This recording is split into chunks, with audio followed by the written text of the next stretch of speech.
How you guys doing? Happy to take your questions. If you have a question, raise your hand. We'll find you with the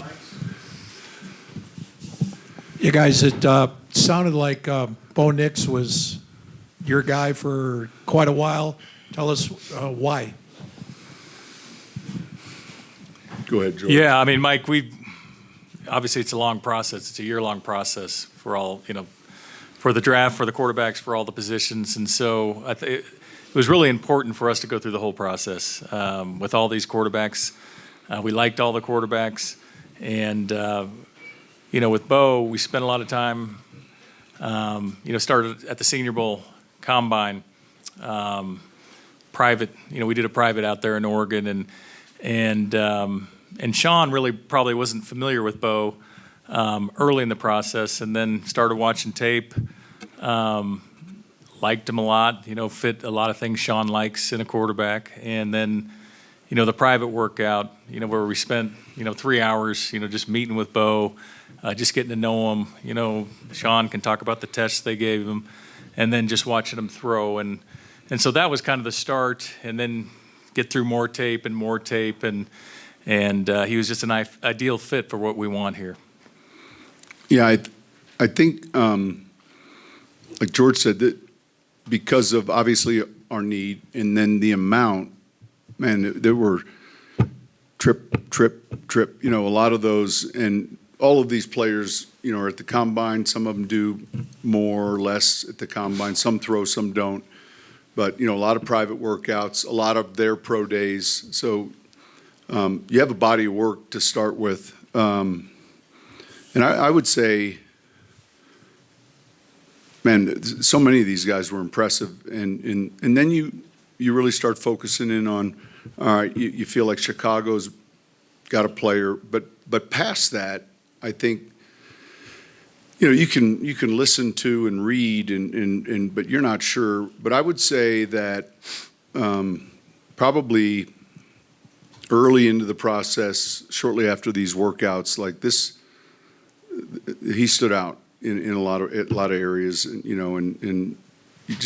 you pay close attention to all the film study, and obviously he's played a lot of football, but sack differential, turnover differential, accuracy, third down passing, first in this class, first in end of half, first in end of game 2-minute situations, second in red zone. A lot of those other things that, and then let's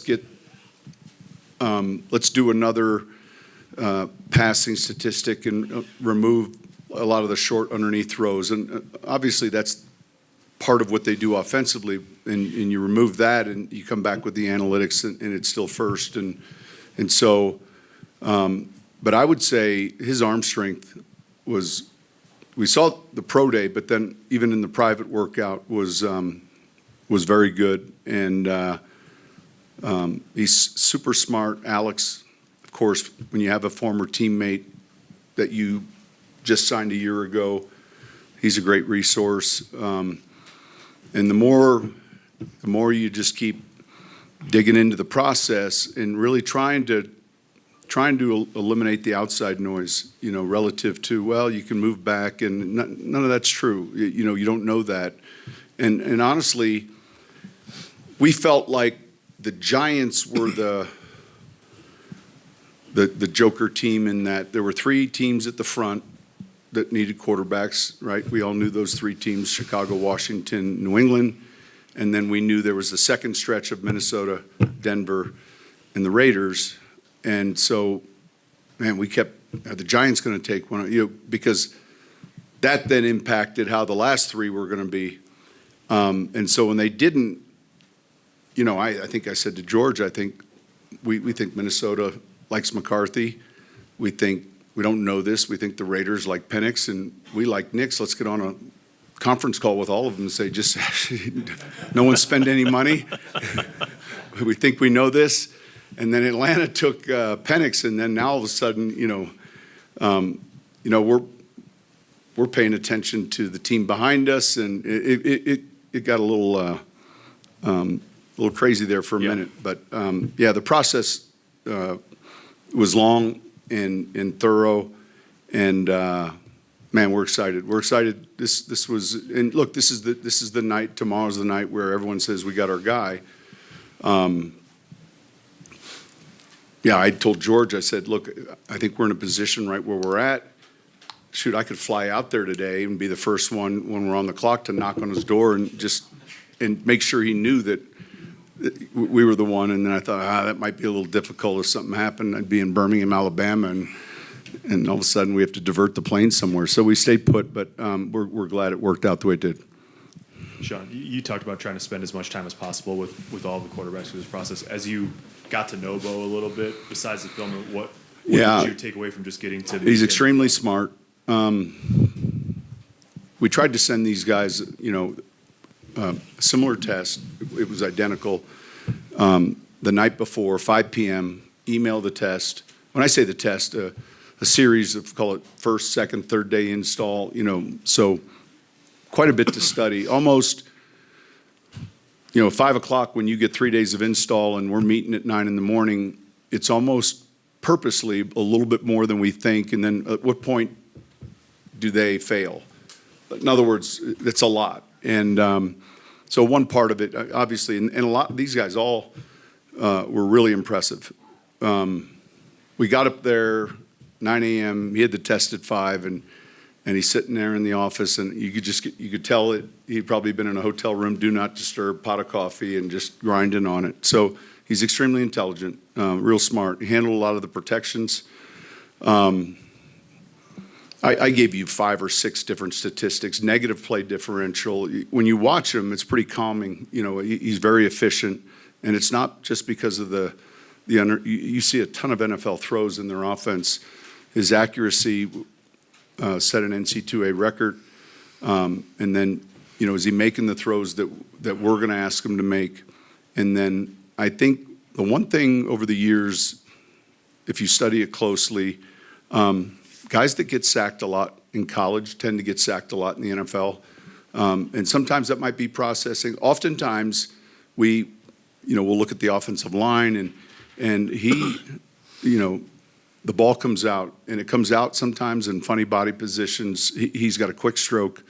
But the thing that, like, George and I watched his pro day on video, and the very next day we're there for his private, and we tried to count, all right, how many misses were there? And one of them, it's really amazing to see the location. And so when we have critical factors for certain positions, obviously a quarterback, one of the critical factors is, are they accurate? There has to be receivers, do they catch the ball well? Linebackers, do they? So extremely accurate. And then the other thing I would say is we see TV games during the year. The scouts and George and our personnel people go see games. I was surprised at how big he was. He was a little bit taller than 6'2", close to 220 pounds. I just seen TV games until we started the film process. So those are a few of the things. He's the son of a coach. His father played at Auburn. I'd say kind of a gym rat. He's older. He's married. It's going to be hard for anyone to break 61 games unless there's another pandemic, because he was able to play 5 years. And I also like the fact that and there's a few of these quarterbacks that were battle tested, meaning they had some adversity, and a handful of them had, and they all. The makeup of this class was. You go into the process, you root for them all, but you're trying to dig, and you came away from it, and the makeup of these guys were pretty strong. Troy Rink from the Denver Post. A lot of people have mocked Bo Nix to you because of the fit they saw in your offense, Coach. I guess where do you kind of see that generally? And do you think he would have a chance because of the 61 starts to come in and compete to start right away? Listen, once we knew this was our target, every time like Chase Daniel got on or Dan Orlovsky or anyone, this is perfect. I'm like, shh, will you be quiet? And you can't control that. Look, I think a lot of times the offense gets built around the player. And so we moved in a direction for years relative to what Drew did, but then when he wasn't starting, or it was Teddy or Jameis, so it wasn't like this guy fits our system, because our system, if, let's just say it was another quarterback, we'd want to move, we want the best player. But yeah, and look, we did our best to talk about other players and directions, and it's difficult sometimes with, you just want, you want to, you don't want everyone to know this is the player, but I saw what you guys saw, and I would cringe, and George would cringe, and we're like, and then, yeah, those are things you can't control. Because of his experience, would he have a chance, would he come in to compete to start? Yeah, look, these guys are all going to compete. We just signed, we were real happy to bring Zach on board, and there was no specific timing. That just took a little bit of time. In other words, George and Joe at the Jets, they've been working on that, and so it wasn't like a smoke screen. I know when we signed him, it was closer to the draft, but it could have very well been 3 weeks ago. We knew we wanted to add to the room, and I think I said that much even at the owners' meetings, and we felt we really liked that opportunity. Like there were a number of veteran backups that signed contracts, and yet we saw talent with a player who just 3 years ago was the number 2 pick in the draft, and we really like his traits. And of course, we have Jared here, Stidham, and Ben, and so Bill taught me a long time ago, let's let him play, and we got to maximize the reps that we have, and let him develop, and that stuff will sort itself out. Curious, when a rookie quarterback comes in, what are the biggest things you want him to focus on? Bo was talking about it's time to get to work. What does that work look like when you first get here? Well, I think it's the same stuff that we want Zach to focus on. I'm talking about Zach, he's coming in, he just got in last week, and it's new, and, get acclimated with your teammates. The off-season program, fortunately, we're, 2 weeks in. Our rookie camp will be a couple weeks away, and so, it's that onboarding, if you will, of there's a number of things, getting to know your teammates, getting to know the offense and the coaching staff and the system, and so there's a process to it, and it begins, it began tonight for him, and then, I think he'll be here tomorrow. And then a couple weeks from now for the off-season program, and so it starts. I asked this just in historical, because it's historical. Did you have 6 quarterbacks on your board in the top 12 players, and did your board reflect the run on offense? I'll let George. Yeah, I don't want to go there. We did have 6 quarterbacks in the first round. We liked all these players, and like I said earlier, we went through this process with all these players, all really smart, talented, impressive. We're really happy we have Bo. Like I said, I think he's a really good fit for what we're doing, and Sean's kind of touched on all that. I think the one thing we did feel, and I think around the league everyone felt, it's a receiver-heavy draft. There were some talented quarterbacks. If you just do the math, then you thought, all right, who's going to be the first defensive player drafted? But I don't think there was a big surprise around the league that when the first 10, 12, that all you had to do is just look positionally, and we felt there's some good corners in the draft, but there was a palette when that began. So I think when you have that receiver class with the quarterback class, that it is a little bit historic. It doesn't happen that often. And then you have the tackles. If you were a team needing a starting tackle, and you saw that take place. And so I think that league-wide, not just here, I think we felt like there was going to be more offensive players taken, in the first half of the draft. Sean, you touched on it a little bit. I think only 10 combined sacks in his 2 seasons at Oregon. what are some of the biggest things he does in terms of setting the protections? Well, What does I he think so for you? it's a great question. I think that process varies. You know, sometimes teams do it with the center, sometimes teams do it with the quarterback. Then whoever does it to begin with at the line, oftentimes you have to change, into your cadence. If the threat is somewhere else, you've got to change where you're bringing your protection. He does that pretty quickly.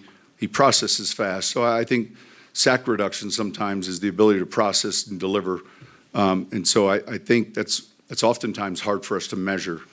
But he is someone that can multitask. You see it on film. And, I think that, in talking with Alex even, you try to hit every base and make sure, like, the information you feel that you're seeing is correct. And Alex, went on, like, look, he was in the offensive line room, handling the protections, talking about what we're going to do with these looks. So I think that it's that whole sum total of, and then it's also the ability to say, this is where I want to go within the framework of this pass.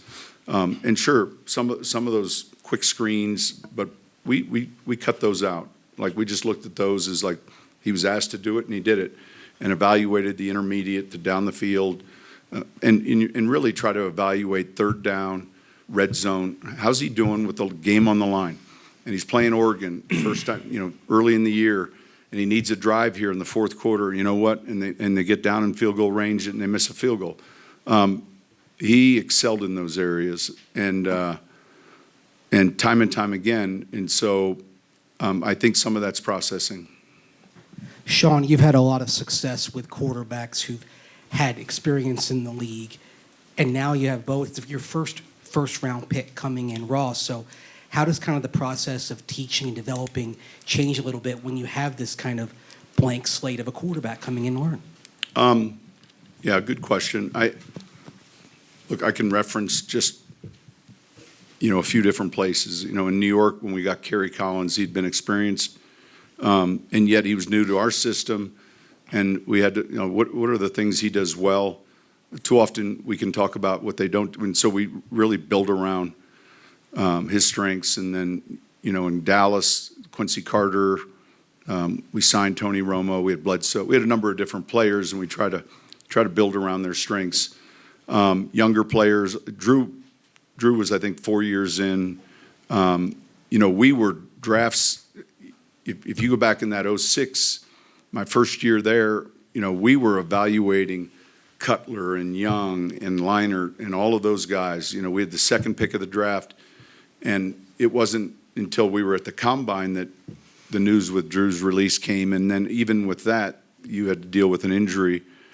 And so I think the first step with all of these guys, Jared, and any of our guys, Zach, Ben, what do they do well? And there'll be a handful of things all of these guys have in common they do well. And then, even in a preseason game, when one of them's in, you try to build your script around. You want to see them have success. That's our job, I think, as coaches and teachers. So, this is the first time I've been involved or part of a group, part of a team that drafted a quarterback in the first round. We've tried to do it before, and it's exciting. The challenge is exciting, but it's still all right. You want good quarterback play, and the two biggest allies to that, I believe strongly, are good defensive play and a running game. In other words, if you're a quarterback and you're having trouble running the ball, let's get worse. If you're a quarterback and you're having trouble running the ball and stopping people, your job description becomes very difficult. But when you're playing good defense and you have a running game,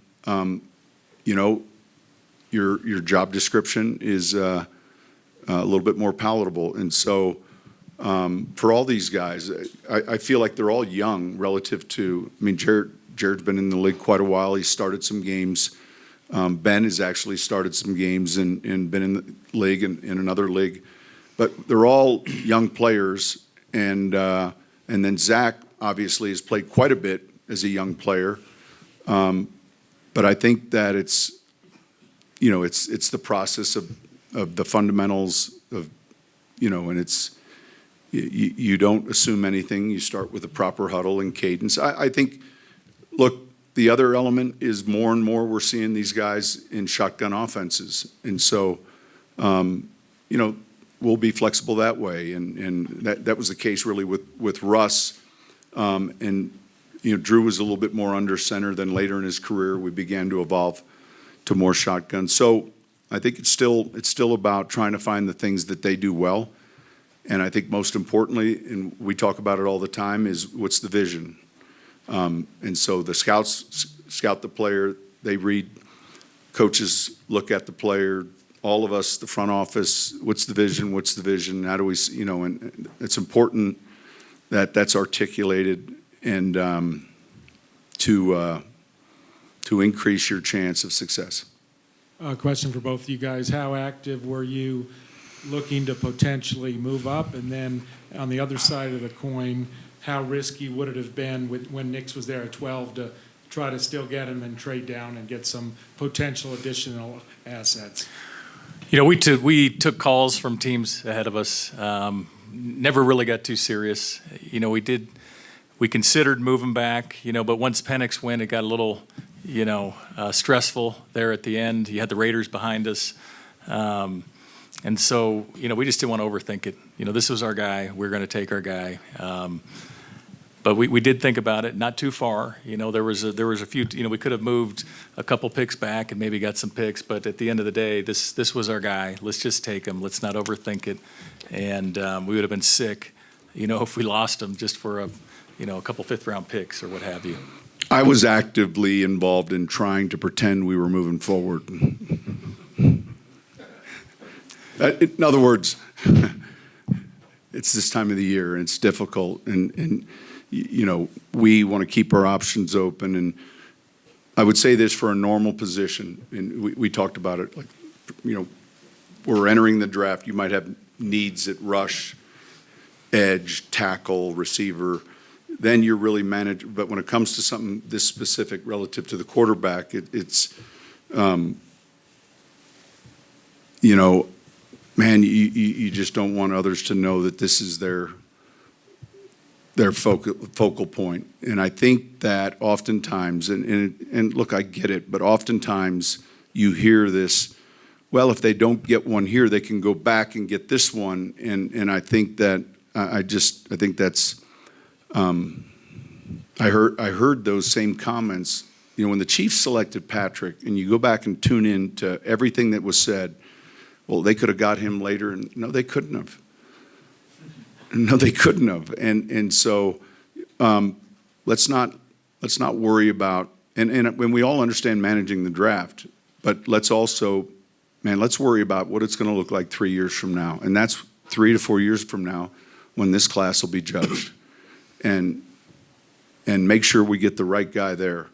But I agree 100%. We did, we were talking about a couple moves, and then, when Atlanta took that guy, now it was like, holy cow. Like, do we have to go up a pick? And then Minnesota jumped. We're like, oh boy, okay. Yeah, and so we're paying attention to where the Raiders are, and look, it was a tough 10 minutes or 20 minutes just because now New York was the team. That was the team. If New York took a quarterback, we knew then the three at the front took theirs. New York would have been the surprise team, and there's 3 waiting for 2. And so once New York cleared, I'm sure every team we're talking about felt like, all right. And then Atlanta taking the quarterback, and that's the fun part about this draft. You can't dive into everyone's draft room to know how they feel about someone. So.